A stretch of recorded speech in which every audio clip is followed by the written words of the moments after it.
السلام علی عبادہ الذین اصطفیٰ فاعوذ باللہ من شرور انفسنا ومن سیئات اعمالنا من یہد اللہ فلا مضل لہ ومن یضلل فلا ہادی لہ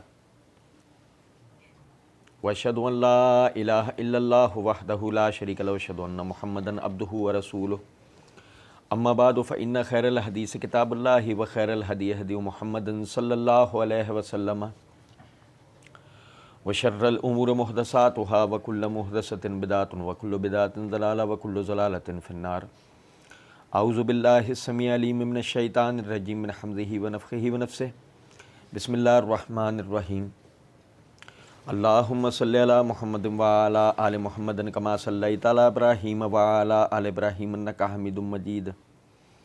اللہم بارک علی محمد وعلی آل محمد کما بارکت علی ابراہیم وعلی آل ابراہیم انک حمید مجید۔ رب اشرح لی صدری ویسر لی امری واحلل عقدۃ من لسانی یفقہوا قولی رب زدنی علما۔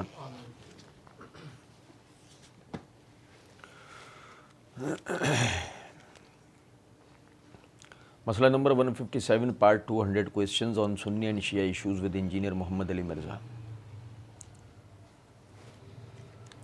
مرزا جی کے جو گمراہ کن نظریات ہیں صحابہ اکرام و دیگر مسلمات دین کے خلاف، اللہ رب العزت کے فضل و کرم سے ہم ان کی حقیقت کو سیکھ اور سمجھ رہے تھے۔ پچھلی ریکارڈنگ میں نے آپ بھائیوں کو توجہ دلائی تھی کہ تحریف قرآن کے مسئلے پہ مرزا جی نے جو وسوسہ پیدا کرنے کی کوشش کی اور جو گمراہی پھیلانے کی مرزا جی نے کوشش کی، اللہ رب العزت کی دی ہوئی توفیق سے ہم نے کافی حد تک اس کا ازالے کی کوشش کی۔ مرزا جی نے آگے وہی گفتگو جاری رکھتے ہوئے وہی کہتے ہیں کہ ہاں وہ میں یاد آ گیا مجھے، یہ بھی میں آپ کو بتاتا چلوں ایک دفعہ پھر کہ مرزا جی نے تھوڑا سا جو نا وہ اپنے لیے ایک دروازہ بھی کھولا ہے۔ مرزا جی یہاں کہتے ہیں کہ وہ علی الحسن نقوی صاحب نے کہا، کوئی مطلب وہ چاہے مسکرا رہے تھے یا کچھ اس طریقے سے، اور پھر وہ مرزا جی کہنے لگے اچھا شاہ جی بڑے خوش ہو رہے ہیں، کوئی نوی گل پتہ لگی ہے۔ اب وہ ظاہر ہے وہ ہنس اس لیے رہا ہوگا کہ تحریف قرآن کے مسئلے میں بات ہو رہی ہے، جو بچا کچا تھا آج وہ بھی سامنے آ رہا ہے اور ایک سیدھی سیدھی چوٹ اسلام پر پڑ رہی ہے، تو دونوں ہی بدبخت ہیں۔ اور پھر آپ دیکھیں ذرا، علی الحسن نے جواب میں کہا عجیب سی بات ہے، تو مرزا جی نے جواب میں کہا نقوی صاحب ایتھے جناب ہر گلی نوی ہے انشاءاللہ، نیوٹن تے آئنسٹائن نو ڈگری دی لوڑ نہیں ہوندی، اے ڈگریاں تے نیوٹن تے آئنسٹائن تے ہوندیاں۔ کہتے ہیں کہ نیوٹن 8ویں کلاس میں اسکول سے بھاگ گیا تھا، مجھے کہتے ہیں ڈگری لے کر آؤ۔ نیوٹن 8ویں کلاس میں اسکول سے بھاگ گیا تھا اور مجھے کہتے ہیں ڈگری لے کر آؤ۔ سمجھے ذرا بات کو۔ اچھا ابھی غور طلب نکتہ ہے، وہ کہتے ہیں کہ ہم کہتے ہیں نیوٹن کے پاس کون سی ڈگری ہے، نیوٹن کے اوپر پی ایچ ڈی ہوتی ہے فزکس کی، نیوٹن آئنسٹائن کو ڈگری کی ضرورت نہیں ہوتی، یہ گاڈ گفٹڈ صلاحیتیں ہوتی ہیں، اللہ تعالیٰ مبعوث کرتا ہے۔ میں توجہ دلائی تھی، آج پھر ایک دفعہ یاد دلا رہا ہوں، اللہ تعالیٰ مبعوث کرتا ہے، قیام کراتا ہے۔ یہ مبعوث کروانا ہے، قیام کروانا، یہ انبیاء اکرام علیہم السلام کو ہوتا ہے، یہ مجددین کو ہوتا ہے۔ آپ میری بات سمجھ رہے ہیں یا نہیں؟ یہ قیام کرانا یہ ان کو ہوتا ہے۔ اب مرزا جی کہہ رہے ہیں ایسے لوگوں کو جن کو اللہ تعالیٰ اس گمراہی سے نکالتا اور حق کے جو ہے نا وہ جیسے سورہ انبیاء میں آتا ہے نا ہم حق کو باطل کو پردے مارتے ہیں، کس کا ذکر چل رہا تھا؟ کون جواب دے رہا تھا؟ خود مرزا جی دے رہے تھے۔ کس کا تعارف کر رہے ہیں مرزا جی؟ ڈھکے چھپے الفاظوں میں مرزا جی یہ اپنا تعارف کرا رہے ہیں۔ اب میری بات سمجھ رہے ہیں جی؟ بقول مرزا جی کے دیے ہوئے تاثر کے کہ مرزا جی گویا جیسے اللہ کے مبعوث کیے ہوئے ہوں، اللہ نے ان کا قیام کروایا ہو۔ کہتے ہیں کہ مجھے بڑے لوگ ای میل کرتے ہیں، جب بھی میں نے ان کو مسلم کی حدیث بھیجی اس کے بعد تحریف قرآن پہ مجھے ای میل کا جواب بھی نہیں آیا۔ تو الحمدللہ پچھلی ریکارڈنگ میں کلیئر ہو گیا، آپ نے صحیح مسلم کی روایت بھیجی تھی مرزا جی، ہم نے جواب دے دیا. آپ ہمت کریں، جرت کریں، آپ جرت کریں، تحریف قرآن کے مسئلے کے اوپر آپ ہم سے بیٹھ کے بات کر لیں. آپ کریں بیٹھ کے بات. آپ کہہ رہے ہیں نا کہ لوگوں کے جواب آپ کو نہیں آئے، ہم آپ سے بات کرنے کے لیے تیار ہیں جب آپ بولیں تحریف قرآن کے مسئلے پر. کہتے ہیں کہ آگے تو میں نے ثاقب اکبر صاحب سے بھی بات کی تو انہوں نے کہا بالکل یہ باطل عقیدہ ہے. وہ شیعہ عالم دین ہے پاکستان لیول کے، جنہوں نے کتاب لکھی ہے پاکستان کے دینی مسالک. وہ کہتے ہیں یہ ہم ان ساری روایتوں کو مانتے ہیں، قرآن کی تفسیر میں فٹ نوٹس کے ساتھ تھیں. اسی طریقے سے قرآن میں اگر یہ آیت آئیں گی نا، رضاعت چھڑانے کی عمر 2 سال ہے، تو اس کی فٹ نوٹ کے اوپر حدیث کے طور پر یہ چیزیں لکھی جاتی ہے. یعنی مرزا جی کیا وہ جو شروع میں کہہ کے آئے تھے نا، میں وہ جواب دوں گا جو شیعہ دیتے ہیں. یہ مرزا جی نے وہی کام کیا، یہ جو پوری بات کی تھی جو ہم نے پڑھی تھی فٹ نوٹ والی. اب مرزا جی نے اس کو منسوب کیا ہے ثاقب اکبر صاحب کی طرف. ثاقب اکبر صاحب جو ہے وہ ہمارے مخاطب نہیں ہیں، نہیں انہوں نے ایسی کوئی بات کی. اگر وہ ایسی بات کرتے ہیں ہم انہیں مخاطب کر کے یہ بات کرتے ہیں. لیکن ذرا اس بات کو آپ سمجھیں، یہ مرزا جی نے ان کی طرف منسوب کی. ممکن ہے ثاقب اکبر صاحب نے مرزا صاحب سے اس طرح کی کوئی بات کی ہو، لیکن ہم یہ کہتے ہیں کہ مرزا صاحب جب آپ نے ماشاءاللہ ثاقب اکبر صاحب سے اس موضوع پہ ملاقات کری، آپ نے علماء اہل سنت سے ملاقات کیوں نہیں کی؟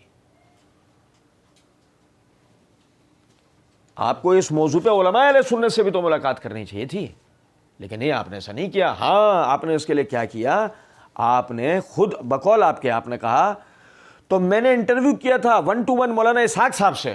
یعنی کہ آپ نے اسحاق جہلوی سے تو ملنا مناسب سمجھا اپنے لیے، ثاقب اکبر صاحب سے تو. یعنی کہ ایک آدمی جو کہ نیم رافضی ہے اور ایک آدمی جو کہ، میں ان کے لیے لفظ رافضی استعمال نہیں کروں گا، آپ نے ثاقب اکبر صاحب اور شیعہ عالم جو قرار دیا تو میں ان کے لیے لفظ استعمال نہیں کرتا، لیکن ہے تو جھکاؤ ان کا بھی اسی طرف نا. آپ ان حضرات سے تو ملے، مگر کیا ایسی بات ہے کہ آپ علماء اہل سنت سے اس موضوع کے اوپر نہیں ملے؟ کیونکہ آپ بھی جانتے تھے کہ حقیقت حال 2 طرفہ آپ کے سامنے آ جاتی. ایک طبقہ جو تقیتاً بات پوری نہیں کرتا ہے، دوسرا طبقہ اس بات کو دونوں کتابوں سے آپ کو بالکل واضح طریقے سے بتا دیتا. اور شاید کہ مرزا جی آپ کو پتہ بھی ہو، لیکن چونکہ آپ تو اس مشن کے ساتھ بیٹھے ہیں کہ پبلک کو گمراہ کرنا ہے، تو اس کے لیے جو آپ سے بن سکتا ہے وہ آپ کر رہے ہیں. کہتے ہیں کہ وہ ہم جو ہے یہ باطل عقیدہ ہے. ثاقب اکبر صاحب نے کہا یہ باطل عقیدہ ہے. ہم مان لیتے ہیں کہ یہ باطل عقیدہ ہے، سمجھے ذرا بات. لیکن کیا کریں، ذرا دیکھیے گا، یہ فصل الخطاب ہے پرانا ایڈیشن. آپ بھائیوں کے ذہن کے اندر یہ خیال آ رہا ہوگا کہ کل ہمیں جو ایڈیشن بتایا وہ نیا تھا، آج پرانے ایڈیشن کا حوالہ کیوں دیا ہے؟ یہ صرف اس لیے دیا ہے، یہ بتانے کے لیے آپ کو حوالہ دے رہے ہیں پرانے ایڈیشن کا کہ الحمدللہ ہمارے پاس اس کتاب کے 2 نسخے ہیں. کوئی خدا نہ خواستہ یہ بات نہیں ہے کہ فلاں سال کے اندر یہ بات تھی تو فلاں سال میں یہ بات نہ رہی. یہ وہ بات ہے جو تواتر سے اس کتاب میں نقل ہوتی آئی ہے، کوئی جو ہے اس سے نکالنے والا نہیں. فصل الخطاب کے یہ میں اس کا حوالہ دے چکا تھا، مرزا حسین نور تبرسی کی لکھی ہوئی کتاب ہے جو شیعہ حضرات کے ہاں خاتمۃ المجتہدین کا لقب رکھتے ہیں. یہ پرانے نسخے کے صفحہ 25-26 کے اوپر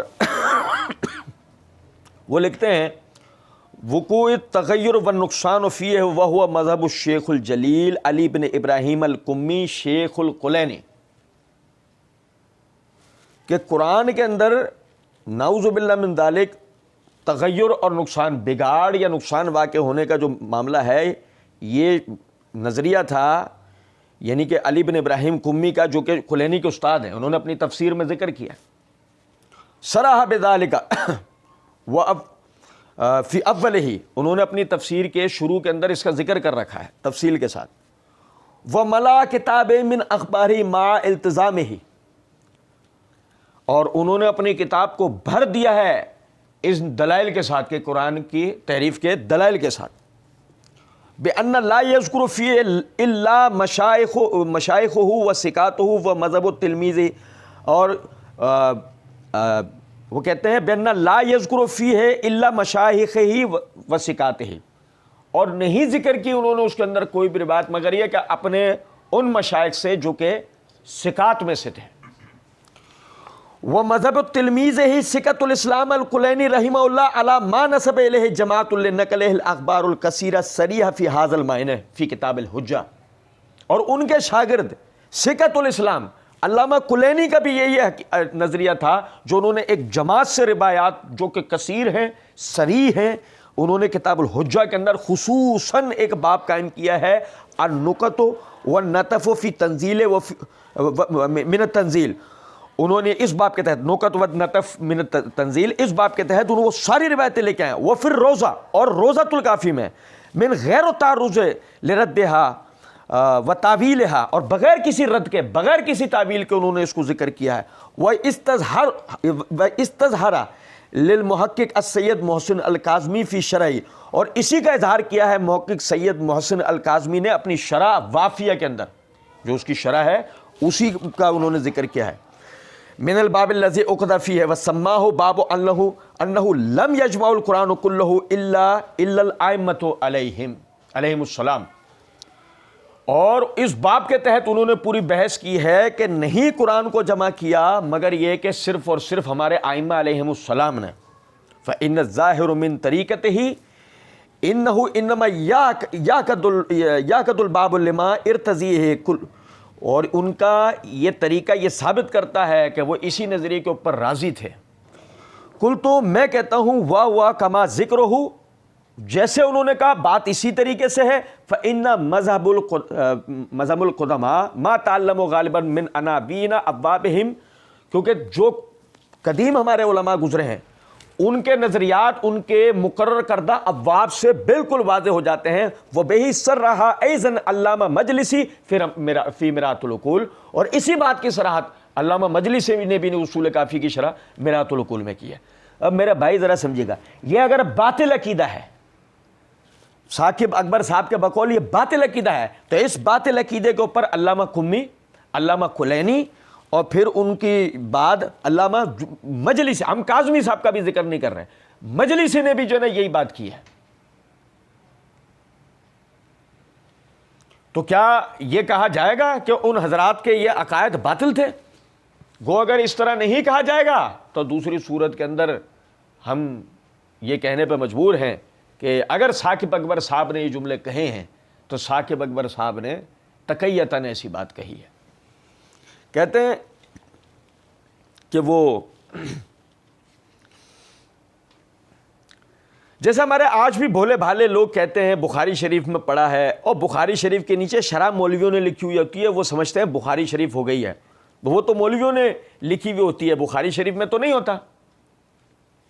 اب میری بات سمجھیے گا، میں پھر تھوڑا سا ایک لبے لباب بتاتا ہوں. مرزا جی پیچھے کیا تاثر دے کے آئے کہ وہ آیت رضات والا مسئلہ نا، وہ آیت نہیں تھی، وہ تو بس وہ کسی نے نوٹ لکھ لیا تھا قرآن کے ساتھ، وہ قرآن کے ساتھ کسی نے نوٹ لکھ لیا تھا. وہ آج بھی ایسا ہوتا ہے، بخاری پڑھتے ہوئے آدمی کہہ دیتا ہے کہ بخاری میں لکھا ہے، جبکہ نیچے تو وہ مولوی کی لکھی ہوئی شرح ہوتی ہے، بعض مرتبہ اسے بھی بخاری کی حدیث سمجھ رہا ہوتا ہے. تو مرزا جی سے پوچھے، مرزا جی ایماندارانہ طور پہ ایک بات بتاؤ، رات کو پیشاب کر کے سوئے تھے؟ کیا ہوا؟ تم بلڈ لو بلڈ پریشر کا مسئلہ تو نہیں چل رہا تمہارے ساتھ؟ کیا ہو گیا تمہیں؟ مطلب کس کو بے وقوف بنا رہا ہو؟ یہ وہ ایک تو وہ تو بھیڑوں کی بھیڑیں جو تمہارے کمرے میں بڑے ہو تو سب سمجھدار ہیں، سب ٹرینڈ لوگ ہیں، انہیں چھوڑ دیں. جو تمہارے سننے والے ہیں ان میں دو قسم کے لوگ ہیں کہ ہمارے جیسے، اور ایک وہ اندھے بہرے لنگڑے لولے مقلدین ہیں، انہیں بھی چھوڑ دیں. رہ گئی ہماری بات. تو ہمیں تو تمہارے اظہار بند نظر آ رہے ہیں نا کہ یہ اظہار بند نہیں ہے، یہ سانپ نہیں. وہ جیسے آج بھی لوگ بول دیتے ہیں، ابے وہ آج جو لوگ بول دیتے ہیں وہ آج والے ہیں، وہ جو پیچھے جن کی بات چل رہی تھی وہ ام المومنین عائشہ صدیقہ ہیں. ان کو نہیں پتا فٹ نوٹ کا جو تم نکال کے لائے. یہ بات سیدھی سی تھی. وہ بات جو علماء اہل سنت بیان کرتے ہیں، وہ بات جو دلائل سے ثابت ہے، وہ بات جو ہم نے پچھلی ریکارڈنگ میں الحمدللہ دلائل کی روح سے ذکر کر دی. تمہارے اندر اتنی کیپیبلٹی تھی نہیں، تم جانتے نہیں تھے، اور بلکہ اگر جانتے ہو تو تمہیں بتانا ہی نہیں تھا. تم نے تو تحریف کے نظریے کو اہل سنت کی طرف یعنی کہ بیان کرنا تھا کہ نعوذ باللہ اہل سنت کو قرآن کے اندر رد و بدل کے قائل ہیں. تم نے تو اس کو ثابت کرنے کی کوشش کرنی تھی, ہوئی نہیں تم سے. ساری چوڑیاں ٹوٹ گئیں, سارے کپڑے پھٹ گئے تم سے, بہت ہا ہا کر لی تم نے, تم سے کچھ ہو پایا؟ اور یہ لگے ہاں تو یہ بھی آج نمٹ جائے گا انشاءاللہ. کہتے ہیں وہ بخاری شریف میں نہیں ہوتا, وہ مولوی کا لکھا ہوا ہوتا ہے. اچھا, جو بخاری میں نیچے شرح لکھی ہوئی ہوتی ہے وہ بخاری کا لکھا ہوا ہے نا, مولوی کا لکھا ہوا ہوتا ہے. ہاں بالکل ٹھیک ہے, لیکن کیا کریں مرزا جی, تم سے بڑا کوئی منافق ابھی تک پیدا ہی نہیں ہوا ہے. سنیے گا ذرا بات کو, سنیں ذرا بات کو. اگر یہ مولوی کا لکھا ہوتا ہے تو صحیح بخاری کی ایک روایت کے اوپر بات کرتے ہوئے مرزا جی نے پارٹ 2 کے اندر ایک جگہ یہ بات کہہ رکھی ہے عوام کو مخاطب کر کے کہ اس کے نیچے آپ ذرا داؤد راز ان سب لوگوں کی شرح پڑھیں, ابن حجر عسقلانی کی. بس شرح تو مولوی کی لکھی ہوئی ہوتی ہے نا, نہیں سمجھے کچھ بات کو؟ عام آدمی پڑھ کے سمجھتا ہے صحیح بخاری کی حدیث ہے, تو اس کا مطلب یہ ہے کہ اس بات کی تمیز ہونا ضروری ہے. لیکن کیا بات ہے ایسی کہ جب آپ کے مطلب کے اوپر آئی تو آپ حدیث بھی نہیں, ڈائریکٹ شرح پڑھنے کی طرف, شرح پڑھو اس کے نیچے. ہم نے وہاں بھی توجہ دلائی تھی, جہاں مرزا جی نے ہمیں شرح پڑھنے کی طرف توجہ دلائی تھی نا, ہم نے وہاں بھی مرزا جی کو اللہ کے فضل سے پکڑا تھا. یہاں بھی تمہاری چور بازاری ہے. اور سنیں ذرا بات کو. مرزا جی کہتے ہیں تو اس کی تعویل ہم یہ کرتے ہیں, یہ صحیح مسلم کی حدیث ہے شاہ جی.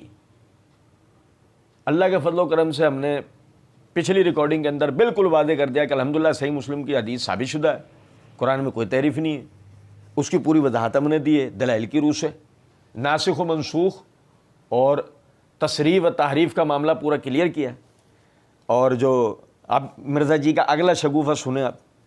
مرزا جی کہتے ہیں ترمذی ابو داؤد کی حدیث جو ہے اس میں وہ بڑے خطرناک الفاظ ہیں. حضرت عثمان بن عفان سے آ کے پوچھتا ہے یہ بتائیں کہ جو سورہ انفال ہے, سورہ انفال اور سورہ توبہ, ان کو تم نے اکٹھا کر کے لکھ دیا ہے, اس کے درمیان بسم اللہ نہیں ڈالی ہے؟ کیا یہ نبی صلی اللہ علیہ وسلم نے اس طرح لکھوائی تھی؟ تو کہتے ہیں یہ نہیں, نبی صلی اللہ علیہ وسلم نے یہ نہیں لکھوائی ہے.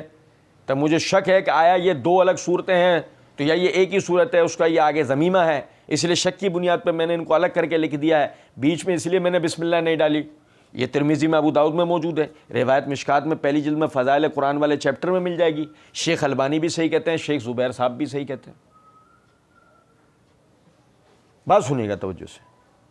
سب سے پہلی چیز تو یہ, مرزا جی ہمارے سامنے بیٹھے تو ہم کہتے ہیں ادھر ہماری طرف تو دیکھو, تسلی کے ساتھ دیکھ کر بتاؤ, تسلی کے ساتھ. تحریف کے معنی کیا ہوتے ہیں؟ تحریف کے معنی کیا ہوتے ہیں؟ پچھلی ریکارڈنگ آپ کو یاد ہوگی, میں نے تحریف و تنسیخ دونوں کا فرق بتایا.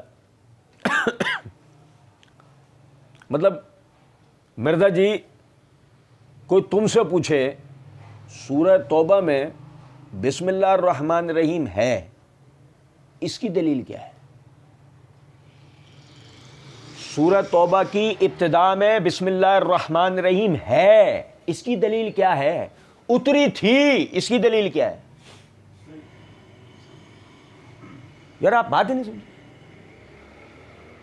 وہ جو اس نے آنے والے نے کہا بڑے بدتمیزی سے مرزا جی نے, جیسے کہ مرزا جی کا ابو کا ذکر چل رہا ہو تو مرزا جی نے فوراً کہہ دیا کہ جی وہ اس میں بڑے خطرناک الفاظ ہیں. حضرت عثمان بن عفان نے آگے پوچھتا ہے, وہ حضرت عثمان بن عفان سے آ کے پوچھتا ہے یہ بتائیں کہ جو وہ آ کے پوچھتا ہے, وہ آ کے پوچھتا ہے, یہ کس کی طرف مرزا جی نے کہا؟ عبداللہ بن عمر رضی اللہ تعالیٰ عنہ.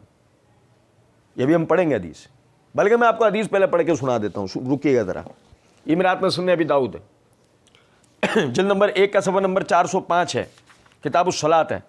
امام بخاری رحمۃ اللہ علیہ نے باب قائم کیا, امام ابو داؤد رحمۃ اللہ علیہ نے باب قائم کیا, باب من جہر بہا, اس کے تحت حدیث نمبر 777 ہے. وہ کہتے ہیں سمیت ابن عباس, ہاں عبداللہ بن عمر رضی اللہ عنہ نے عبداللہ بن عباس رضی اللہ عنہ. یزید الفارسی کہتے ہیں سمیت ابن عباس, میں نے ابن عباس سے سنا, قال قلت لعثمان بن عفان ما حملکم علی ان امدتم الی برات وہی من المئتین والی الانفال وہی من المثانی. میں نے سیدنا عثمان سے کہا کہ یہ آپ نے سورہ برات جو کہ مفصل کی صورتوں میں سے تھی اور سورہ انفال جو پھر اس کے بعد کی صورتوں میں سے تھی, تو آپ نے ان کے درمیان میں بسم اللہ کو کیوں نہیں لکھا ہے؟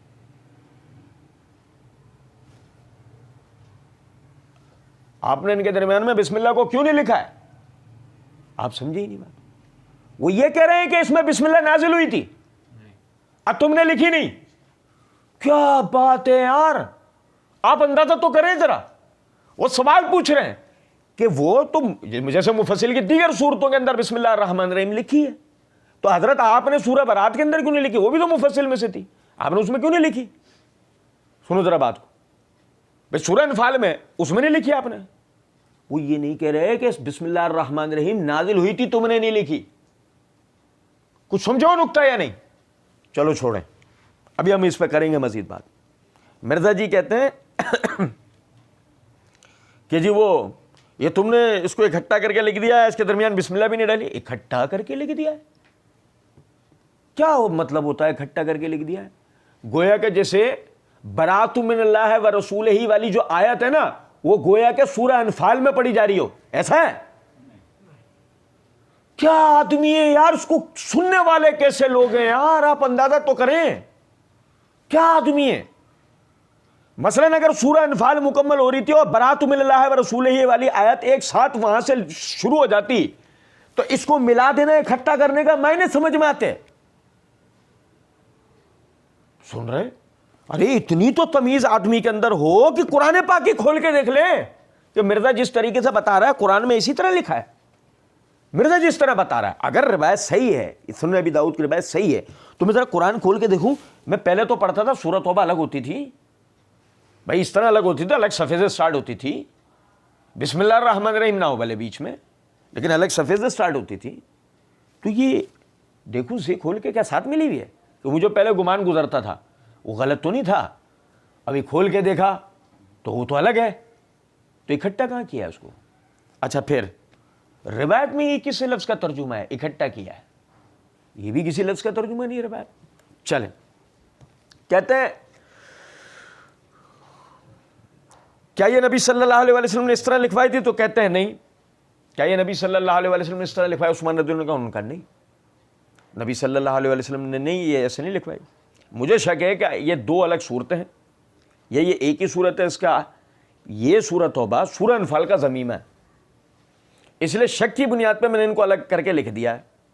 بیچ میں اس لیے میں نے بسم اللہ الرحمن الرحیم نہیں لکھی کہ بھئی اگر یہ ایک صورت ہوگی مثال ہے تو ٹھیک، اور اگر یہ دو صورتیں ہوئیں تو پھر بسم اللہ الرحمن الرحیم کی بحث ہونی چاہیے نا کہ بھئی ہوگی یہاں یا نہیں ہوگی. اب میری بات سمجھ رہے ہیں؟ یہ تو ہو گئی روایت جو مرزا جی نے پڑھ کے سنا دیا پورا. اچھا جی، لیکن مرزا جی کیا حصے کو چھوڑ گئے ذرا اس پہ غور کیجئے گا. اس میں آگے یہ الفاظ بھی ہیں کہ قال عثمان کان النبی صلی اللہ علیہ وسلم مما تنزل علیہ الآیات فیدعو بعض من کان یکتب له ویقول له ذا هذه الآیت فی السورۃ التي یذکر فیہا کذا وکذا. جب بھی نبی صلی اللہ علیہ وسلم پر کوئی صورت یا آیات اترا کرتی تھیں، آپ صلی اللہ علیہ وسلم ہمیں بلواتے اور ہمیں کہتے کہ یہ جو آیات ہیں فلاں فلاں صورت میں فلاں فلاں مقام پر لکھ لو. آپ نے مجھے سورہ توبہ میں ایسا کچھ لکھوایا، یہ وہ مرزا جی نے بھی کر دیا ترجمہ. مرزا جی پی کیا گئے کہ جو صورت یا آیات اترتی تھی سیدنا عثمان و دیگر کاتبین کو اللہ کے رسول صلی اللہ علیہ وسلم بلا کے ترتیب بتاتے تھے، اس صورت کو فلاں جگہ پہ، انہی صورت کو فلاں صورت کے بعد، یا ان آیات کو فلاں صورت میں فلاں مقام پر لکھ لو. اب وہی تو وہ کہہ رہے ہیں کہ بسم اللہ الرحمن الرحیم ہمیں نبی صلی اللہ علیہ وسلم نے سورہ توبہ میں پڑھائی، تو اس میں غلط کیا تھا؟ اور تحریف تو جب ہو جب موجود ہو اور انہوں نے نکال دیو. اور بھائی نہیں سمجھے، مرزا جی کی پوری ضروریت کو ہمارا چیلنج ہے، لوہے کے چنے تو چبانے پڑ جائیں گے، ایک صحیح سند سے ہمیں روایت نکال کے لا کے دیں کہ سورہ توبہ میں نزول کے ساتھ بسم اللہ الرحمن الرحیم میں نازل ہوئی تھی. گو اگر اس کی ابتدا میں نہیں تو اس میں تحریف کی بات کر، حتیٰ کہ تحریف لفظ جو معنی مفہوم رکھتا ہے وہ بھی اس کے ارد گرد نہیں گھوم سکتا اس روایت کا. آپ اندازہ کریں. چلیں، اور پھر سونے پر سہاگا اور چور نکل کے بھاگا. سنیں ذرا بات کو، چور ایسا بھاگا ہے 200 کنڈیاں لگا لی اس نے اپنے دروازے میں, ایسا بند ہو کر بیٹھا ہے چور کہ جس کا کوئی حد نہیں. سنیے گا ذرا بات کو. چور لے کر آیا تھا ایک لفافہ, اور اس لفافے کے سب سے اوپر لکھا ہوا تھا فرقہ واریت سے بچ کر صرف قرآن اور صحیح الاسناد احادیث کو حجت اور دلیل ماننے اور جھوٹی بے سند اور ضعیف الاسناد تاریخی روایات کے فتنوں سے بچنے والوں کے لیے. یعنی اس لفافے کے اندر کا جو مضمون ہے وہ اس عبارت سے لبریز ہے. جھوٹی بے سند ضعیف الاسناد روایات نہیں ہوں گی. لیکن چور نکل کے بھاگا, تھا تو چور نہ. چور نے جو روایت پڑھی ہے, چور نے ساتھ میں کیا کیا ہے سنو ذرا. چور کہتا ہے یہ اپنا ترمذی ابو داؤد میں ہے, روایت مشکات میں پہلی جلد میں. شیخ البانی بھی صحیح کہتے ہیں, شیخ زبیر صاحب بھی صحیح کہتے ہیں. نہیں سمجھے؟ سنو ذرا بات کو. یہ ابو داؤد کا میں نے آپ کو حوالہ دیا, ابو داؤد کی سند سن لینا ذرا. اخبرنا عمرو بن عون اخبرنا حشیم عن عوف عن یزید الفارسی قال سمعت ابن عباس. یعنی امام ابو داؤد کے استاد عمرو بن عون باواسطہ حشیم بن بشیر باواسطہ عوف العرابی, عوف بن ابی جمیلہ العرابی باواسطہ یزید الفارسی اس روایت کو بیان کرتے ہیں. اچھا, یہ یزید کبھی میں تعین کر دوں گا, کوئی کسی طرح کا کوئی مسئلہ نہ ہے. اور دیکھیے گا یہ میرے ہاتھ میں سنن ترمذی ہے درسی, سنن ترمذی درسی کی یہ جلد نمبر 2 کا صفحہ نمبر 139 پر ومن سورہ توبہ اس باب کے تحت, یعنی کتاب التفسیر میں ومن سورہ توبہ اس باب کی تفسیر میں امام ترمذی رحمۃ اللہ علیہ اس روایت کو لے کر آئے اس سند کے ساتھ. حدثنا محمد بن بشار حدثنا یحییٰ بن سعید و محمد بن جعفر و ابن ابی عدی و سہل بن یوسف قالوا حدثنا عوف بن ابی جمیلہ سنیہ یزید الفارسی عن ابن عباس.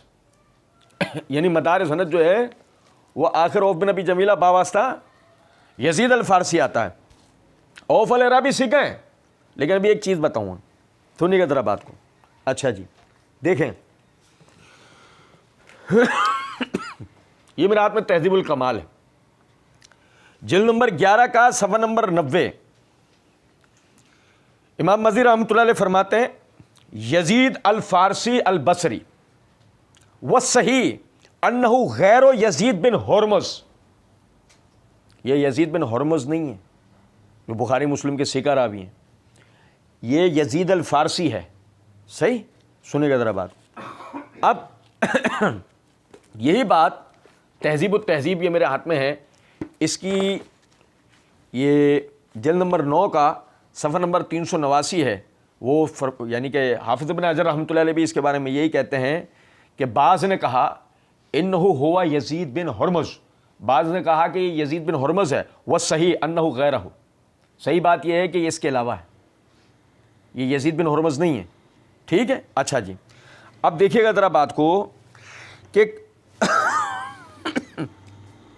حافظ ابن حجر رحمۃ اللہ علیہ نے اس کو تقریب التہذیب کی ترجمہ نمبر 7796 میں اس کو مقبول قرار دیا یزید الفارسی. اور مقدمے میں یعنی حافظ ابن حجر رحمۃ اللہ علیہ نے اس بات کی صراحت کی ہے کہ جس راوی سے کثیر روایات مروی نہ ہوں اور اس کے اوپر کھلی جرح بھی موجود نہ ہو, میں اس کی طرف اشارہ کروں گا لفظ مقبول کہہ کر, اس صورت میں جبکہ اس کا مطابع ہو. لیکن اگر اس کا مطابع نہیں ہوا تو وہ راوی حدیث میں ضعیف ہوتا ہے. اب سمجھا, یزید الفارسی کی اس روایت کے اندر کوئی مطابعت نہیں ہے, تو کیا ہوئی روایت ضعیف. اچھا جی یہ تو تھی محدثین کی تصریحات. اب اس میں ایک چیز اور دیکھ لیجئے گا, پھر مرزا جی کے آخری کار تحریف قرآن کے مسئلے پہ تانے بانے جا کے دیکھو کس سے مل رہے ہیں, ذرا سمجھنا بات. یہ میرے ہاتھ میں میزان الاعتدال ہے, امام ذہبی رحمۃ اللہ علیہ نے جلد 5 صفحہ نمبر 368 پہ یہ عوف بن ابی جمیلہ العرابی ابو سہل البصری اس کا ذکر کرتے ہوئے فرماتے ہیں کالا عمر بن علی المقدمی رایت ابن المبارک یقول لجعفر بن سلیمان رایت ابن عون و ایوب و یونس فکیف لم تجالسوہم و جالست عوفا. یعنی عمر بن علی المقدمی کہتے ہیں کہ عبداللہ بن مبارک انہوں نے کہا جعفر بن سلیمان سے, میں نے تجھے دیکھا اون ایوب یونس کے ساتھ تو ان کے ساتھ تو بیٹھتا ہے، اوف کے ساتھ نہیں بیٹھتا. واللہ ما رضی اوف ببدعۃ حتی کانت فی بدعتان کان قدریاً وکان شیعان. وہ کہتے ہیں اللہ کی قسم اوف ایک بدعت پہ راضی نہیں ہو پایا، اس میں دو بدعتیں تھیں، قدری بھی تھا شیعہ بھی تھا.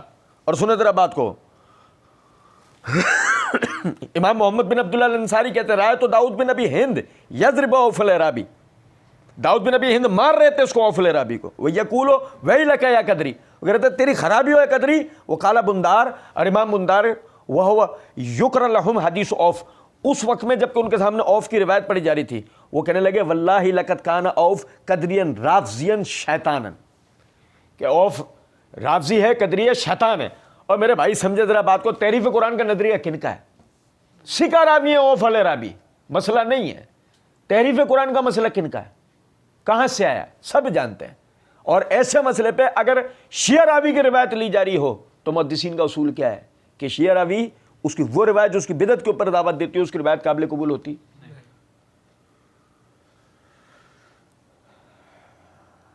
کہاں سے لائیں روایت؟ اہل سنت سے. کہاں سے لائیں؟ کچھ سمجھے ہیں بات کو یا نہیں؟ لیکن چلو یہاں تک بھی معاف، یہاں تک بھی مرزا جی کو معاف، بلکہ ہم جوڑ لیتے ہیں مرزا جی کے آگے اتحاد، معاف کر دو، ہمیں معاف کر دو. ٹائم نکال کے شرم کر لو کسی دن. صبح اٹھ جاؤ جلدی، 9:30 بجے اٹھ کے ناشتہ کیا، 10 بجے شرم کرنے بیٹھے، 10-20 تک کر لو، بہت فائدہ ہوگا عوام کو. تم نے 20 منٹ بھی شرم کی نا، 20 منٹ کی شرم میں تمہیں احساس ہو جائے گا یہ سارا مواد مجھے ڈیلیٹ کر دینا چاہیے جو میری رہتی نسلوں کے لیے نا عذاب جاریہ کا باعث بنے گا. مجھے یہ مواد ڈیلیٹ کر دینا چاہیے. وہ الگ بات ہے کہ توفیق دینے والی اللہ کی ذات ہے. لیکن مرزا جی کو یہ ہم کیسے معاف کر دیں کہ مرزا جی کہتے ہیں، شیخ البانی بھی اسے صحیح کہتے ہیں، شیخ البانی اسے، اور اندھے بہرے لنگڑے لولے مقلدین شیخ البانی، شیخ زبیر علی زئی بھی اس کو صحیح، شیخ زبیر. اور اگر یہ دو نام نہیں آتے، مرزا کہتا میں صحیح کہتا ہوں، تو پیر لے لیتا، پیر. مرزا لا جلدی دے دو پیر. مرزا جی کے مقلدی نہیں سمجھے بات. سنیں ذرا، یہ ناصر الدین البانی رحمۃ اللہ علیہ کی تخریج شدہ ضعیف سنن ابی داؤد،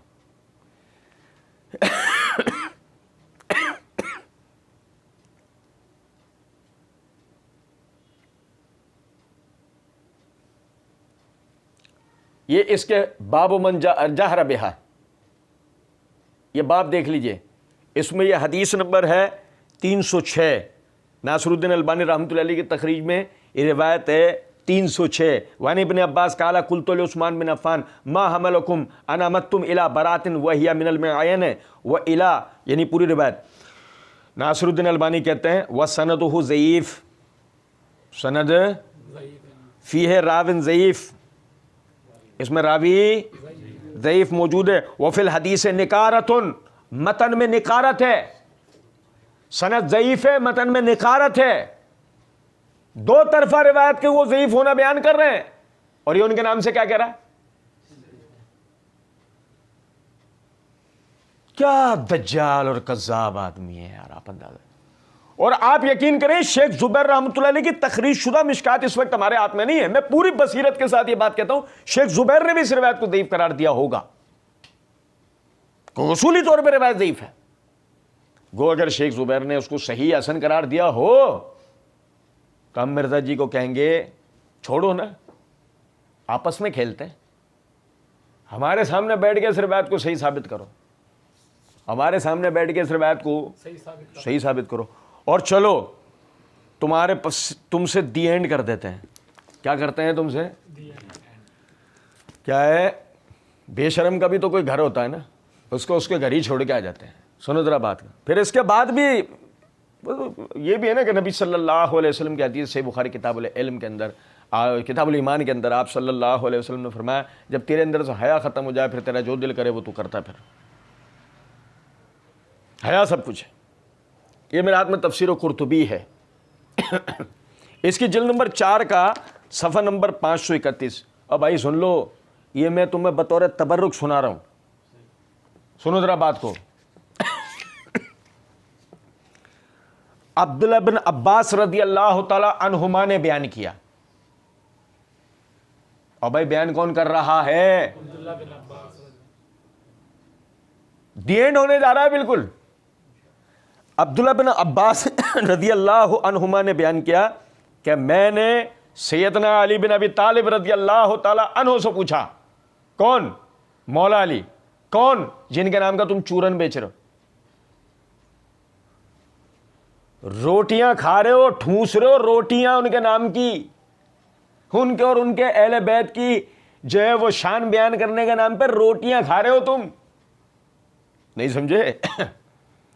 سیدنا علی بن ابی طالب رضی اللہ تعالیٰ عنہ سے میں نے پوچھا سورہ برات میں بسم اللہ الرحمن الرحیم کیوں نہیں لکھی گئی؟ تو انہوں نے فرمایا کیونکہ بسم اللہ الرحمن الرحیم امان ہے اور سورہ برات تلوار کے ساتھ نازل ہوئی ہے, اس میں امان نہیں ہے.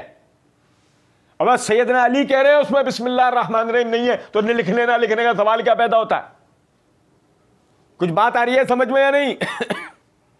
آپ مکاری دیکھیں کہ روایت سورہ برات کے مسئلے پہ آپ عثمان رضی اللہ عنہ کی روایت کی طرف چلے گئے. یہاں وہ جو اہل بیت کے گھرانے سے علم آ رہا ہے وہ کہاں چلی گئی باتیں؟ کہ علم کہاں سے آ رہا ہے؟ اہل بیت کے گھرانے سے. وہ کہاں چلی گئی وہ ساری باتیں؟ یہاں نہیں لیا آپ نے, سیدنا علی والی روایت نہیں لے لی. ایک بات ہے. اب پھر سیدنا عثمان کے حوالے سے روایت پڑھی ضعیف, اور پھر اس پہ سونے پہ سہاگا روایت کے اندر آپ پورے الفاظ نہیں پڑھے, پھر اس پر مزید آپ نے ہماری جان پہ احسان کیا کہ ناصر الدین البانی کے نام سے جھوٹ بول دیا. کہتے ہیں کرو مسئلہ حل, کہتے ہیں کرو مسئلہ حل. ابھی کر دیتے ہیں, دودھ تو پلاؤ ان کو. ابھی کرتے ہیں مسئلہ, دودھ تو پی لو پہلے, جان بنا, مسئلے کا حل کرتے ہیں. نہیں سمجھے کچھ بات؟ ہم وہاں بیٹھے ہوتے تو ہم کیا کہتے ہیں؟ بسکٹ تو منگاؤ, مسئلے کا حل کرتے ہیں, چائے میں ڈبو کے کھائیں گے. تو جتنی دیر میں ہوش میں ہوگا, ہم چائے پئیں گے تمہارے منہ پہ ماریں گے تمہیں ہوش میں لانے کے لیے. کرو مسئلے کا حل, ایسا یوں اللہ کی دی ہوئی توفیق سے یوں کیا ہے مسئلے کا حل, یوں لاؤ. پھر نہ کہنا اہل سنت نے کچھ چھوڑ دیا تمہارے لیے. الحمدللہ اللہ کے فضل و کرم سے سارے مسئلے کا حل, تم بیٹھتے نہیں ہو سامنے, سامنے تو بیٹھو تمہارے ہر مسئلے کا حل کر دیں گے. وہ والے مسئلوں کا بھی حل کر دیں گے جس کا کوئی علاج نہیں بتا رہا تمہیں, اس کو بھی حل کر دیں گے تمہارا. اللہ کا بڑا کرم. سنو ذرا بات. کہتے ہیں شیعہ کے ہاں بھی روایتیں ملتی ہیں, اہل سنت کے ہاں بھی مصحف عثمانی پہ, مصحف عثمانی پہ سیدنا عثمان کے مصحف پہ سنی شیعہ کا اجماع ہے, سنی شیعہ کا. ایون شیعہ نے اپنی تفاسیر میں لکھا ہے کہ حضرت علی کا قول انہوں نے اپنی کتابوں سے نقل کیا کہ عثمان نے جو کچھ اپنے دور میں کیا قرآن کے معاملے میں بھی عثمان کی جگہ ہوتا تو اسی طریقے سے کرتا. یا لعجب, یقین کریں بہت بڑی کمال بات ہے, بہت زبردست بات. سوال یہ پیدا تھا مرزا جی وہ جب شروع میں یہ سوال کیا گیا تھا جبھی نہیں تو تم نے یہ کہ بارہ اتنا سا جملہ بول دیا, تم اتنا سا جملہ وہ شروع کے اندر بول دیتے اتنا فتنہ ہوتا ہے. بھائی سیدنا عثمان کے مصحف پہ شیعہ سنی کا اجماع ہے کہ وہ صحیح ہے. باقی جو تحریف کی روایتیں ہیں وہ کذاب و دجالوں کی گھڑی ہوئی ہیں, ان کی کوئی حیثیت نہیں ہے, ان کی طرف نظر مت کیا کرو, وہ گمراہیاں ہیں, گمراہیوں کی بجائے.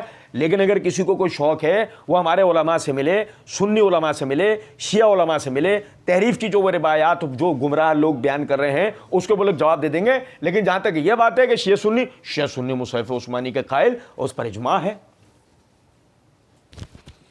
اس پر پچھلی ریکارڈنگ میں جو میں نے شیعہ تصریحات آپ کو بیان کی تھی, لب لباب صرف یہ ہے ایک مختصر ان میں سے کہ اصل قرآن تو امام غائب کے پاس, وہ امام زمانہ اس کو لے کر آئیں گے. اصل تو بنیادی نظریہ ہی یہی ہے. لیکن چلیں, یہ فصل الخطاب کا پرانا ایڈیشن ہے, اس کے صفحہ نمبر 32 کے اوپر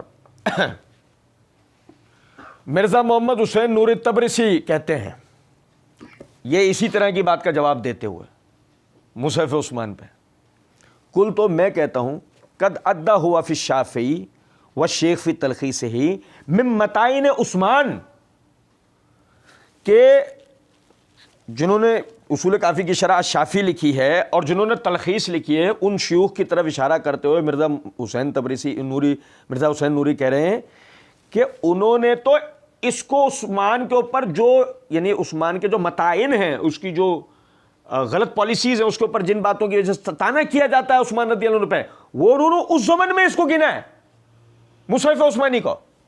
وہ کہتے ہیں ومن عظیم ما قدم علیہ جمع الناس علی قراءتہ زید و احرقہ المصاحف، اور جو وہ اس نے لوگوں کو ایک قرات پہ اکٹھا کر کے باقی سب صحیفوں کو جلا دیا. ہمارے علماء اس پہ تان کرتے ہیں، ہمارے علماء عثمان پہ وہ ابطال ہی اور اس کا ابطال کرتے ہیں. ما یعنی کہ وہ یہ لفظ ہے تھوڑا سا پرنٹنگ میں رہ گیا ہے، من القرآن ولو لا جواز کون بعض ما ابتلا ہی و جمیع ہی من القرآن لما کان ذلک تانن. اگر جو عثمان نے صحیفہ جمع کیا تھا اس میں کسی قسم کا کوئی بطلان نہیں ہے اور اس کا جمع کرنا وہ صحیح تھا، تو عثمان پہ تان کی وجہ کیا بنی؟ یار بڑا عبرت آمیز جواب ہے یہ، آپ سمجھیں. آج سیدنا عثمان رضی اللہ تعالیٰ عنہ پہ تان درازی کی بنیادی وجہ ہی تو یہی ہے کہ قرآن کن کے دور میں مکمل طور پہ جمع ہو کے کھڑا، وہ سیدنا عثمان. اور سیدنا عثمان کے اوپر وہ باقاعدہ یعنی اس بات پر تانا نعوذ باللہ کیا گیا، ان کے بارے میں غلط باتیں کی گئی ہیں. اب وہ یہ کہہ رہے ہیں، سنو ذرا بات کو، مرزا جی نے کہا نا کہ شیعہ سنی اس کے اوپر اجماع ہے. اور بھائی اگر مثال کے طور پر اس پہ شیعہ سنی اجماع ہو گیا ہوتا تو آپ سمجھیں کہ جو متقدمین شیعہ ہیں وہ عثمان رضی اللہ عنہ کے یہ یعنی کہ جو تمام صحیفوں کو ایک صحیفے میں اکٹھا کر دینے کو اور بقیہ کو جلا دینے کو اور اس کی قرت پہ سب کو لازمی لانے کو، وہ اس کے اوپر پھر اعتراض کرتے ہی کیوں ہیں؟ اعتراض کی کوئی وجہ بنتی ہے؟ اعتراض کی کوئی وجہ نہیں بنتی. اچھا چلیں، یہ تو ہو گئی ایک بات. اب یہاں سے بات آگے لے آنے سے پہلے میں آپ کو ایک چیز بتا دیتا ہوں.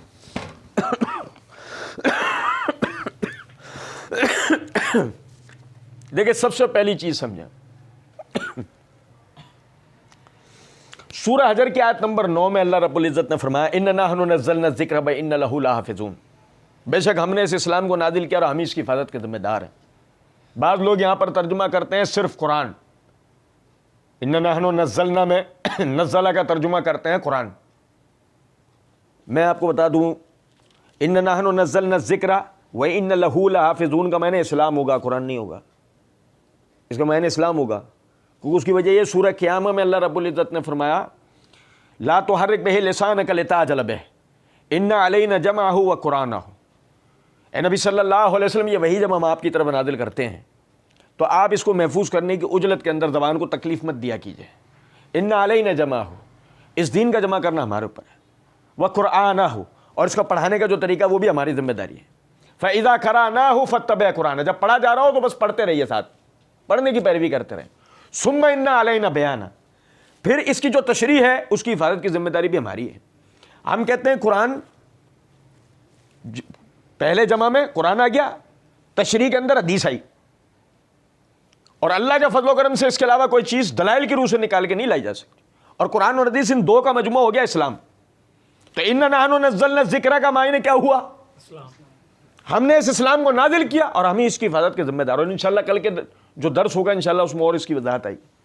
اب تھوڑا اس بات کو سمجھے گا، اگر اس میں کسی قسم کی بھی تعریف ہو گئی، جو میں نے کل توجہ دلائی تھی کہ میں صحیح مسلم میں تعریف قرآن کی حدیث ہے، جو میں نے وہاں توجہ دلائی تھی، قرآن میں تعریف کی حدیث کہاں ہے؟ صحیح مسلم میں. قرآن میں تو تعریف ہو گئی مسلم صحیح ہے، میں نے کل توجہ دلائی تھی نا، قرآن میں تو تعریف ہو گئی لیکن مسلم صحیح ہے. تو یہ بڑا ایک لطیفہ تھا. تو سمجھیں اِنَّا نَحْنُ نَزَّلْنَا الذِّكْرَ وَإِنَّا لَهُ لَحَافِظُونَ، ہم نے اس اسلام کو نازل کیا ہے اور ہم اس کی حفاظت کے ذمہ دار ہیں. اس میں قرآن اور حدیث دونوں کی حفاظت کا اللہ ذمہ دار ہے. اگر میں یہ کہتا ہوں میں کس طرح کی، ابھی اس سے بحث نہیں ہوا. الحمدللہ ہم نے معرفت صحابہ والے بحث سیریز کے اندر اس کی وضاحت دی ہے، اس کے علاوہ بھی بہت سارے مقامات پہ ہم نے اس کی وضاحت اللہ کے فضل و کرم سے دی ہے. لیکن ابھی جو بتانے کا ایک نقطہ ہے وہ یہ کہ قرآن میں کسی بھی اعتبار سے تعریف ہو گئی تو پھر اس آیت کا مقصد کیا ہے؟ وَإِنَّ لَهُ لَحَافِظُونَ، اور بے شک ہم ہی اس کی حفاظت کے ذمہ دار. تو کہاں ہوئی حفاظت؟ بس سب سے پہلے تو یہ آیت ہی کے بارے میں بات کر لو نا، پھر اس کا مطلب کیا رہ جائے گا. آگے چلیں. اللہ رب العزت نے سورہ فصلت آیت نمبر 41-42 کے اندر فرمایا اِنَّ الَّذِينَ كَفَرُوا بِالذِّكْرِ لَمَّا جَاءَهُمْ وَإِنَّهُ لَكِتَابٌ عَزِيزٌ. اور بے شک جن لوگوں نے کفر کیا اسلام سے جبکہ وہ ان کے پاس آ گیا، اور بے شک وہ ایک غلبے والی ایک عزت والی کتاب میں ہے، لا یاتیہ الباطل من بین یدیہ ومن خلفہ، کوئی باطل نہ اس کے آگے سے آ سکتا ہے نہ پیچھے سے آ سکتا ہے، حق اللہ کی طرف سے، مخلوق کی طرف سے جو بھی ہو وہ باطل ہوگا۔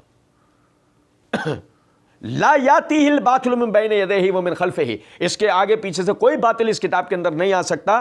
تنزیل من حکیم حمید، اس کو سب سے حکمت والے اور ساری تعریفوں والے نے نازل کیا ہے۔ لیکن سوال یہ پیدا ہوتا ہے کہ اگر اس میں سے کوئی آیت نکال دی گئی ہے، کوئی گھسیڑ دی گئی، نعوذ باللہ، پھر اس آیت کا کوئی مطلب بچا؟ آگے دیکھیں اللہ رب العزت نے سورہ یونس کی آیت نمبر 15 کے اندر فرمایا، وَإِذَا تُتْلَىٰ عَلَيْهِمْ آيَاتُنَا بَيِّنَاتٍ قَالَ الَّذِينَ لَا يَرْجُونَ لِقَاءَنَا ائْتِ بِقُرْآنٍ غَيْرِ هَٰذَا، اور جب ان پر پڑھی جاتی ہیں روشن آیت اللہ رب العزت کی، تو جن لوگوں نے اللہ کو منہ دکھانے پہ ابھی تک ایمان لے کر نہیں آئے، وہ کہتے ہیں اس قرآن کے علاوہ کوئی اور قرآن لیا، او بدل ہو، یا اس کو بدل دیں۔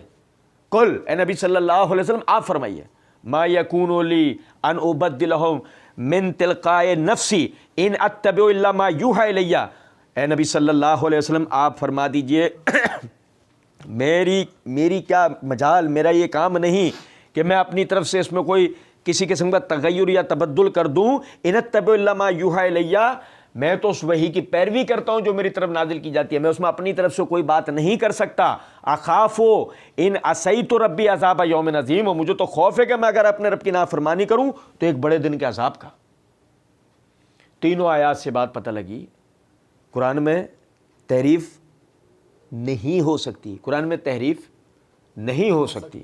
اور میں آپ سمجھیں نا اس بات کو، یہ کیسے ممکن ہے؟ صحابہ کرام رضوان اللہ علیہم اجمعین سے لے کے آج تک ایک زمانے میں ہزاروں حفاظ قرآن ہوتے ہیں، لاکھوں بلکہ حفاظ قرآن ہوتے ہیں۔ یہ کیسے ممکن ہے کہ قرآن میں رد و بدل ہو جائے؟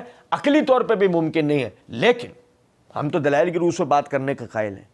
اس کے بعد بھی اگر کوئی آدمی کہتا ہے قرآن میں تحریف ہو گئی، ہمہ وقت ہم اس سے گفتگو کے لیے تیار ہیں۔ لیکن اس بات کو ذرا سمجھے گا، اس بات کو اگر آپ کہتے ہیں وہ صحیح مسلم میں موجود ہے، تو پھر ان تین آیتوں کو نکالیں قرآن میں سے، اس کا کیا کریں؟ نہیں سمجھے؟ اچھا چلیں، یہ تو ہم بات کرتے ہیں۔ اب دیکھیے گا،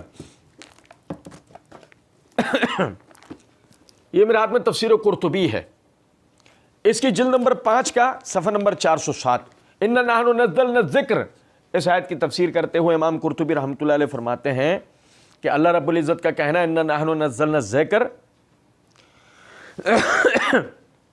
اور وَإِنَّ لَهُ لَحَافِظُونَ، بے شک ہم نے اس اسلام کو نازل کیا ہے اور بے شک کہ ہم اس کی حفاظت کرنا لیں۔ وہ کہتے ہیں اس لیے کہ اس میں کوئی اضافہ اور زیادتی کی جائے یا اس سے کوئی کمی کی جائے، یہ حفاظت ان سب چیزوں پر ہے۔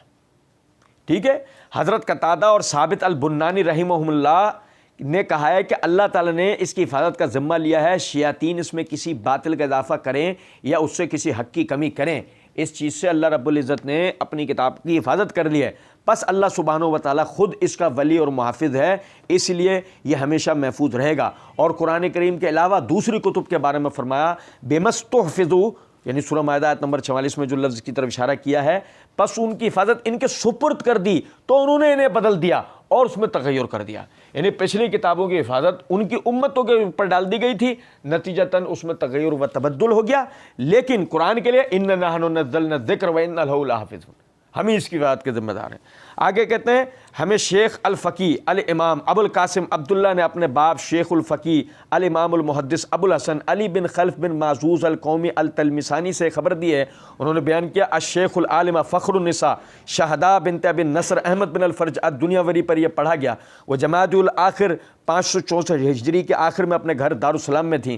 ان سے کہا گیا کہ الشیخ الاجل العامل نقیب النقباء ابو الفوارس طراد بن محمد زنیبی نے ان سے پڑھنے کی تمہیں خبر دی اور تم سن رہی تھی، یہ 490 ہجری کی بات ہے۔ ہمیں علی بن عبداللہ بن ابراہیم نے خبر دی، انہوں نے کہا کہ ہمیں ابو علی عیسیٰ بن محمد بن احمد بن عمر بن عبد الملک بن عبد العزیز بن جریج المعروف بالتوماری نے بیان کیا، انہوں نے کہا ہمیں حسین بن فہم نے بیان کیا، انہوں نے کہا کہ میں نے یحییٰ بن اقسم کو یہ فرماتے سنا کہ مامون مجلس نظر و فکر میں تھا اور وہی اس وقت امیر اور حاکم تھا، تو ان تمام لوگوں میں ایک یہودی آدمی داخل ہوا، اس کا لباس حسین تھا، چہرہ خوبصورت تھا اور عمدہ خوشبو لگائے ہوئے تھا۔ راوی نے بیان کیا کہ اس نے کلام کیا اور اسے اپنی کلام اور عبارت کو خوب آراستہ اور مزین کیا۔ راوی نے بیان کیا کہ جب مجلس برخاست ہوئی تو مامون نے اسے بلایا اور اس سے پوچھا کیا تو اسرائیلی ہے؟ یہ توجہ کریں، کیا تو اسرائیلی ہے؟ اس نے کہا ہاں۔ تو مامون نے اسے کہا تو اسلام قبول کر لے تاکہ میں تیرے ساتھ معاملات کروں اور اس نے سلوک کا برتاؤ کروں، اور اس نے اسے دھمکی بھی دی۔ تو اس نے کہا کہ میرا دین وہی ہے جو میرے آباء و اجداد کا دین ہے، اور وہ واپس چلا گیا۔ راوی نے بیان کیا پھر جب 1 سال گزرنے کے بعد وہ ہمارے پاس آیا تو وہ مسلمان تھا اور اس نے فقہ سے متعلق انتہائی خوبصورت اور حسین گفتگو کی۔ بس جب مجلس برخاست ہوئی تو مامون نے اسے بلایا اور کہا کہ کل تو ہمارا ساتھی نہ تھا؟ کیا کل تو ہمارا ساتھی نہ تھا؟ اس نے جواب دیا ہاں، کیوں نہیں؟ تو مامون نے کہا پھر تیرے اسلام کا سبب کیا ہے؟ پھر تیرے اسلام کا سبب کیا ہے؟ اس نے جواب دیا میں تمہارے پاس سے واپس لوٹ کر گیا تو میں نے پسند کیا کہ میں ان ادیان کو آزماؤں، دین کی جمع ادیان کو آزماؤں، اور میں اس کے ساتھ ساتھ تو مجھے خوشنویس دیکھ رہا ہے۔ چنانچہ میں نے تورات کا ارادہ کیا اور اس کے 3 نسخے لکھے، اس کے 3 نسخے خود لکھے اور ان میں کچھ کمی بیشی کر دی،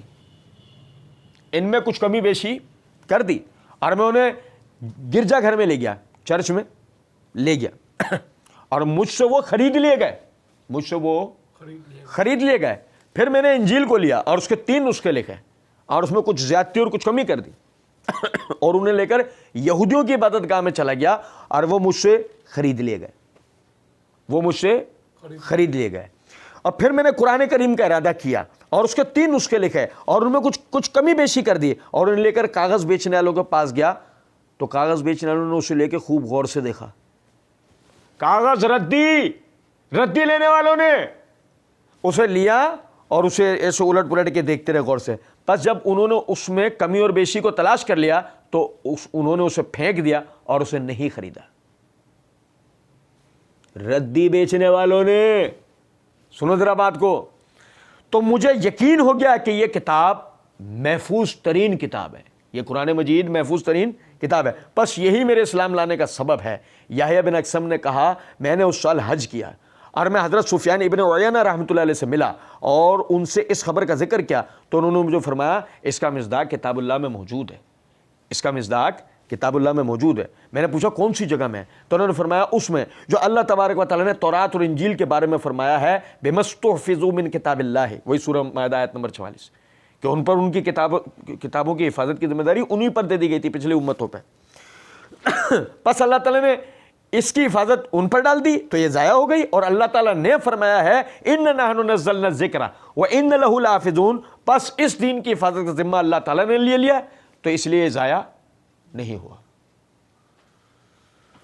میرے بھائی پوری روایت بم سند پڑھنے کا مطلب یہ بتانا تھا، یہ اہل سنت کا عقیدہ و نظریہ ہے کہ قرآن میں کسی قسم کا کوئی رد و بدل۔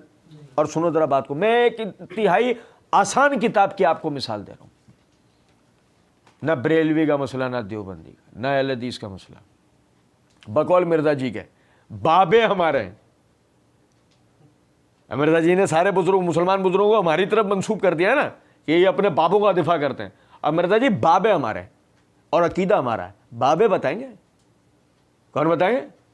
اور 13ویں امام کو ہم سے سننا ہوگا، ہاں، جہلمی بابا، جلا ہوا پاپا، ذرا سا چائے میں ڈبو ڈب نیچے، ختم، پہلی دفعہ میں ڈوب جاتا ہے۔ سنے ذرا بات، بے غیرت پاپا، سنے ذرا بات، یہ میرے ہاتھ میں غنیت الطالبین ہے، یہ غنیت الطالبین شمس بریلوی صاحب کا ترجمہ ہے۔ سنے ذرا بات، یہ ترجمہ بھی ہمارا نہیں ہے، شمس بریلوی صاحب کا ترجمہ ہے، صفحہ نمبر 134 پہ۔ غوث پاک، مرچیں نہیں لگیں گی مرزا جی کو، مرچیں مرزا جی کو بالکل بھی نہیں لگیں گی، کیونکہ آگے جو میں پڑھنے جا رہا ہوں نا مرزا جی کا عقیدہ اور نظریہ، آپ دنگ رہ جائیں گے اور آپ مرزا جی کے مقلدین کے لیے سوچیں گے کہ یار کورونا کی ویکسین بعد میں بناؤ، پہلے ان کے لیے کوئی ویکسین بناؤ۔ کیا قوم ہے یہ یار، کیا یہ انہیں بیوقوف بناتا ہے؟ کیا یہ بنتے ہیں؟ سنو ذرا بات. شیخ عبد القادر جیلانی رحمۃ اللہ علیہ فرماتے ہیں قرآن مجید اللہ کی کتاب ہے. یہ عنوان، قرآن مجید اللہ کی کتاب ہے. اب آگے وہ کہتے ہیں ہمارا عقیدہ ہے کہ قرآن مجید اللہ کا کلام ہے.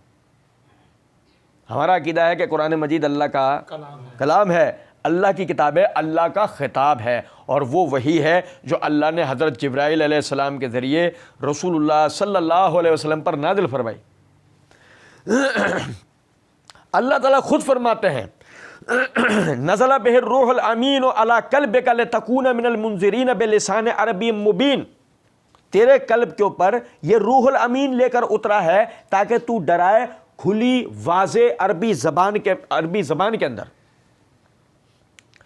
رسول اللہ صلی اللہ علیہ وسلم نے اللہ تعالیٰ کے اس حکم کی تعمیل میں یہ قرآن اپنی امت کو پہنچا دیا، جیسے کہ اللہ نے دوسرے مقام پر انہیں کہا یا ایھا الرسول بلغ ما انزل الیک من ربک، اے رسول پہنچا دیجئے وہ سب کچھ جو اللہ کی طرف سے آپ پر نازل ہوتا ہے.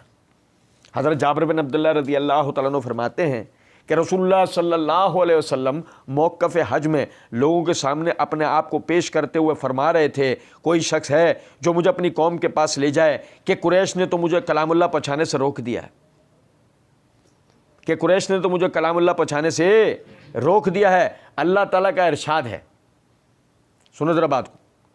نبی صلی اللہ علیہ وسلم یعنی شیخ عبد القادر جیلانی رحمۃ اللہ علیہ یہ روایت نقل کر کے کیا بتا رہے ہیں کہ وہ ابتدائی سالوں میں جب سختیاں، تکلیفیں، پریشانیاں دعوت و تبلیغ کے معاملے میں زیادہ تھیں، نبی صلی اللہ علیہ وسلم نام لے کر کہہ رہے ہیں کہ دیکھو یہ کفار قریش ہیں یہ مجھے اللہ کا قرآن سنانے نہیں دے رہے.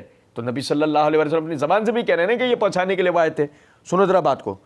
اللہ تعالیٰ کا ارشاد ہے وَإِنْ أَحَدٌ مِّنَ الْمُشْرِكِينَ اسْتَجَارَكَ فَأَجِرْهُ حَتَّى يَسْمَعَ كَلَامَ اللَّهِ. اگر ان مشرکین میں سے کوئی تمہاری پناہ میں آنا چاہے نا کہ تم پناہ اس نیت سے دو کہ بعد میں وہ اللہ کا کلام سن لے تو یہ بہتر ہے.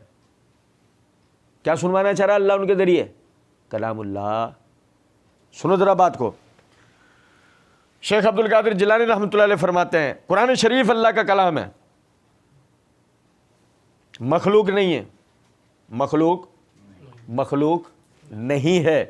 جس طرح بھی اس کو پڑھا جائے، لکھا جائے اور جس طرح بھی اس کی تلاوت کی جائے اور جیسا بھی قاریوں کی قرأت، تلفظ کرنے والوں کے تلفظ، حافظہ والوں کی حافظے کی یادداشت میں کسی قسم کا بھی اختلاف واقع ہو جائے، ہر صورت میں یہ اللہ کا کلام ہے. یہ ہر صورت میں اللہ کا کلام ہے اور اللہ کے صفات ذاتیہ میں سے ہے. نہ اس میں کسی قسم کا حدوث ہے، نہ کسی قسم کا تغیر ہے، نہ کسی قسم کا تبدل ہے. اس میں نہ کوئی کمی ہوئی ہے، نہ اضافہ ہوا ہے، نہ کسی انسان کی تالیف و تصنیف کا اس میں کسی قسم کا کوئی دخل ہے. اور میرے بھائی بتاؤ اس سے زیادہ واضح بات اہل سنت کا مقدمہ قرآن کے معاملے میں واضح ہو سکتا ہے؟ اور کل کا آپ کو یاد ہوگا میں نے آپ کو بتایا تھا کہ ایک کتاب میں تو یہ عقیدہ دیا گیا ہے کہ ہمارے ہاں تو قرآن کے کلام مادے نکات تک کے اندر تحریف مانی گئی ہے. کل دیا نا میں نے آپ کو کتاب کا حوالہ. اور سنیں ذرا بات کو. یہ تفسیر احسن البیان، پتہ ہے میں یہ کیوں پڑھ رہا ہوں؟ سنیں ذرا بات کو. یہ تفسیر ہے حافظ صلاح الدین یوسف رحمہ اللہ کی. مرزا جی نے ان کو ناسبی کہا تھا. مرزا جی چوچوں نے ان کو ناسبیت کی دعوت پاکستان میں پھیلانے والا ان کو قرار دیا تھا. یہ تفسیر احسن البیان میں یہی سورہ حجر کی آیت کی تشریح کرتے ہوئے فرماتے ہیں صفحہ نمبر 633 کے اوپر، یعنی اس کو دستے برد زمانہ سے اور تحریف و تغیر سے بچانا یہ ہمارا کام ہے. تحریف و تغیر سے بچانا اسے ہمارا کام ہے. چنانچہ قرآن آج تک اسی طرح محفوظ ہے جس طرح یہ اترا تھا. گمراہ فرقے اپنے اپنے گمراہانہ عقائد کے اسبات کے لیے اس قرآن میں مانوی تحریف تو کرتے رہے ہیں اور آج بھی کرتے ہیں، لیکن پچھلی کتابوں کی طرح یہ لفظی تحریف اور تغیر و تبدل سے محفوظ ہے. علاوہ ازیں اہل حق کی ایک جماعت بھی تحریفات معنوی کا پردہ چاک کرنے کے لیے ہر دور میں موجود رہی ہے، جو ان کے گمراہانہ عقائد اور غلط استدلالات کے تار و پود بکھیرتی رہی ہے، اور آج بھی وہ اس محاذ پر سرگرم عمل ہے۔ علاوہ ازیں قرآن کو یہاں ذکر یعنی نصیحت کے لفظ سے تعبیر کیا ہے، جس سے معلوم ہوتا ہے کہ قرآن کریم کے اہل جہاں کے لیے ذکر یعنی یاد دہانی اور نصیحت ہونے کے پہلو کو نبی صلی اللہ علیہ وسلم کی سیرت کے تابندہ نقوش اور آپ کے فرمودات کو بھی محفوظ کر کے قیامت تک کے لیے باقی رکھا گیا ہے۔ گویا قرآن کریم اور سیرت نبوی کے حوالے سے لوگوں کو اسلام کی دعوت دینے کا راستہ ہمیشہ کے لیے کھلا ہوا ہے، اور شرف اور محفوظیت کا مقام پچھلی کسی بھی کتاب اور رسول کو حاصل نہیں ہوا۔ جنہیں مرزا جی ناسبی کہہ رہے تھے، یہ ان کا عقیدہ میں نے آپ کے سامنے رکھا ہے، یہ ہے حقیقی اہل سنت کا عقیدہ۔ اور اب اس کے بعد ذرا دیکھیے گا مرزا جی کے ایوانوں کے اندر دھماکہ، بھوچال۔ یہ میں چند ایک مخصوص کتابی ایک سلسلہ چلا تھا، اس کا نام لے رہا ہوں میں، یہ دھماکہ، زلزلہ، بھوچال، نہیں سمجھے؟ یہ میرے ہاتھ میں اشیاء و سننا ہے۔ اب علامہ احسان الہی ظہیر شہید رحمۃ اللہ علیہ، یقین کریں مرزا کو جو پیچھے سے فنڈ آ رہا ہے نا، یہ تصویر ان کے سامنے جیسی آئی ہوگی، مرزا سے لے کے ان تک کو سب کو الٹی لگی ہوگی ایک ساتھ۔ سنیں ذرا بات، صفحہ نمبر 83 کے اوپر وہ کہتے ہیں، اہل سنت اور شیعہ کے درمیان بنیادی اختلاف یہ ہے کہ اہل سنت کے نزدیک قرآن مجید مکمل کتاب ہے، اس میں کسی قسم کی کوئی تبدیلی نہیں ہوئی، نہ اس میں کسی آیت کا اضافہ اور نہ ہی کمی۔ صرف یہی نہیں بلکہ قیامت تک قرآن مجید کے کسی ایک حرف کو بھی تبدیل نہیں کیا جا سکے گا۔ یہ مقدس کتاب اسی حالت میں ہے جس حالت میں نبی آخر الزماں حضرت محمد صلی اللہ علیہ وسلم اپنی امت کے لیے چھوڑ کر گئے۔ یہ اہل سنت کا عقیدہ ہے۔ اور آخر میں عرض ہے، ہمارے شیخ اللہ رب العزت نے لمبی اور برکتوں والی زندگی عطا فرمائے، تندرستی عطا فرمائے، مبشر احمد ربانی حافظہ اللہ، یہ ان کی کتاب ہے آپ کے مسائل اور ان کا حل، اس کی جلد نمبر 2 کا صفحہ نمبر 73۔ وہ کہتے ہیں، وحی الہی قرآن پاک میں تغیر و تبدل کا حق کسی کو نہیں ہے۔ وحی الہی قرآن پاک میں تغیر و تبدل کا حق کسی کو نہیں ہے۔ ہمارے نزدیک قرآن حکیم ایک مکمل و جامع کتاب ہے، اس میں کسی قسم کا شبہ، تغیر و تبدل اور تحریف سے کام نہیں لیا گیا۔ جس طرح نبی صلی اللہ علیہ وسلم نے صحابہ کرام رضی اللہ عنہم کو قرآن جمع کرنے کے لیے کہا، انہوں نے اسی طرح اس کو جمع کر دیا۔ قرآن پاک کی تحریف کا قائل مسلمان نہیں ہے۔ یہ ہمارا نظریہ ہے، اس کو ایک دفعہ پھر میں پڑھ کے آپ لوگوں کو سنا دیتا ہوں۔ وہ کہتے ہیں کہ وحی الہی قرآن پاک میں تغیر و تبدل کا حق کسی کو نہیں ہے۔ ہمارے نزدیک قرآن حکیم ایک مکمل و جامع کتاب ہے، اس میں کسی قسم کا شبہ، تغیر و تبدل اور تحریف سے کام نہیں لیا گیا۔ جس طرح نبی صلی اللہ علیہ وسلم نے صحابہ کرام رضی اللہ عنہم کو جمع کرنے کے لیے کہا، انہوں نے اسی طرح اس کو جمع کر دیا۔ قرآن پاک کی تحریف کا قائل مسلمان نہیں۔ عرض کرنے کا میرے بھائی مقصد یہ ہے، مرزا جی نے جو یہ بات کہی ہے نا کہ مصحف عثمانی کے اوپر اہل سنت و اہل تشیع کا اجماع ہے، میں کہتا ہوں اللہ آپ کی زبان مبارک کرے۔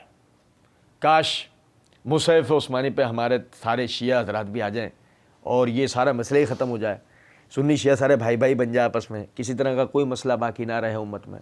اور اس کے لیے ضروری ہے کہ آپ لوگوں کی باری میں نرس کا پیر سلپ ہو جائے۔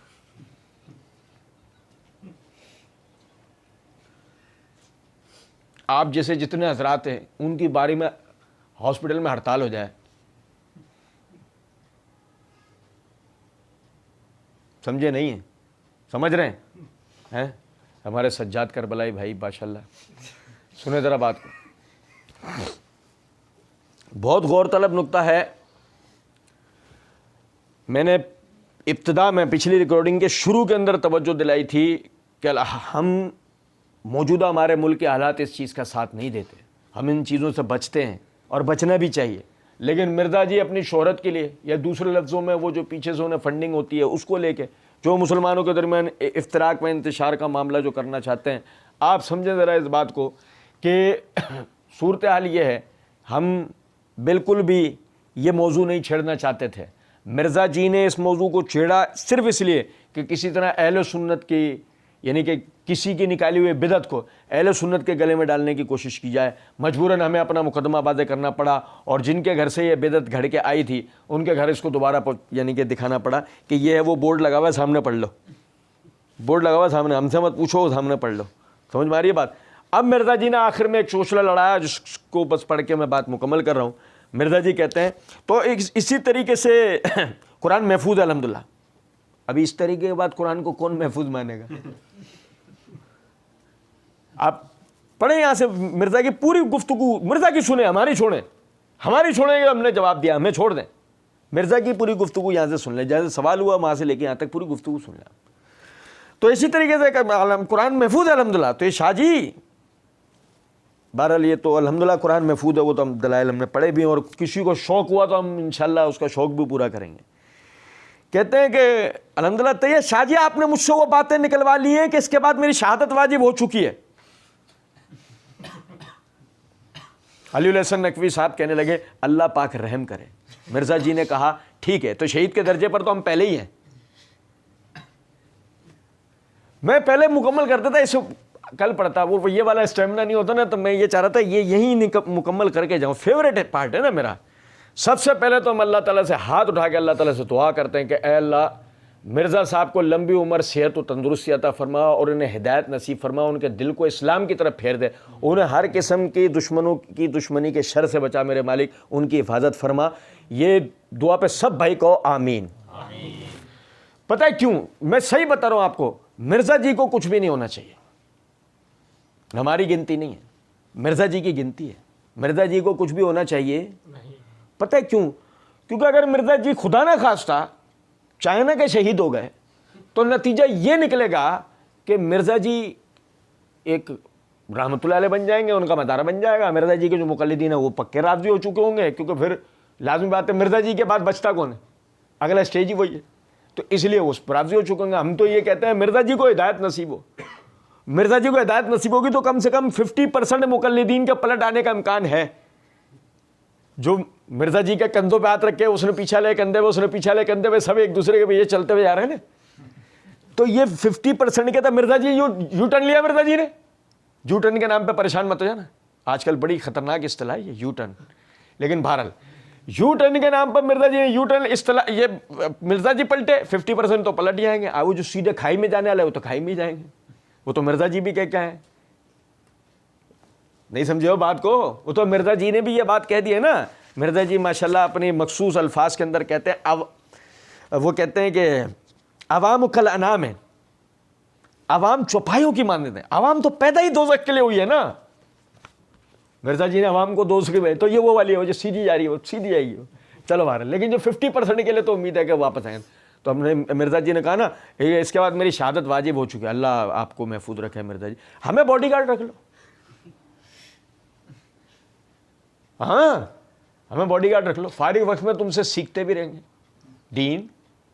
نہیں سمجھ میں آ رہی کچھ بات؟ بارہ کہتے ہیں کہ وہ علی الحسن نقوی نے اللہ پاک رحم کرے. مرزا جی نے کہا ٹھیک ہے, تو شہید کے درجے پہ ہم پہلے ہی ہیں, ہم نے کلمہ حق بلند کر دیا الحمدللہ. تو اب جب بھی کوئی تحریف قرآن کی بات کرے ان کو پہلے اپنی منجی تھلے ڈنڈا پھیرو, ٹھیک ہے؟ تو شہید کے درجے میں پہلے ہی ہم نے کلمہ حق بلند کر دیا. وہ کلمہ حق پتہ کہاں بلند ہوا؟ جہلم میں اکیڈمی کے اوپر بلند ہوا. جو بھی ہائی وے سے گزرتا ہوا جا رہا ہے نا, وہ کلمہ حق بلند ہوا ہے. وہ دیکھو اے بیٹا ادھر آؤ, وہ دیکھو کلمہ حق کیسا ہوتا ہے. کچھ سمجھ میں آ رہی ہے بات؟ کلمہ حق اپنی کرسی پہ بیٹھے بیٹھے بلند کر رہے ہیں, اتنا بلند کہ اتنا ہاتھ سے بھی اوپر نہیں جا پا رہا. وہ 5 پولیس والوں کے درمیان میں کلمہ حق بلند ہو رہا. اب میری بات سمجھے. بہرحال نہیں, وہ تو خیر سیکیورٹی اور تحفظ کی مرزا صاحب کو ضرورت. میں تو کہہ رہا ہوں نا مرزا جی ہمیں گارڈ رکھ لیں انشاءاللہ. ہم مرزا جی کوشش کریں گے, جی جان لڑائیں گے مرزا جی کے. تو وہ کہتے ہیں کہ الحمدللہ تو اب بھی کوئی تحریف قرآن کی بات کرو ان کو پہلے اپنے منجی تلے ڈنڈا پھیرو. مرزا جی ایسا پھیریں گے تمہیں ڈنڈا, ایسا پھیریں گے تمہارے منجی تلے ہم.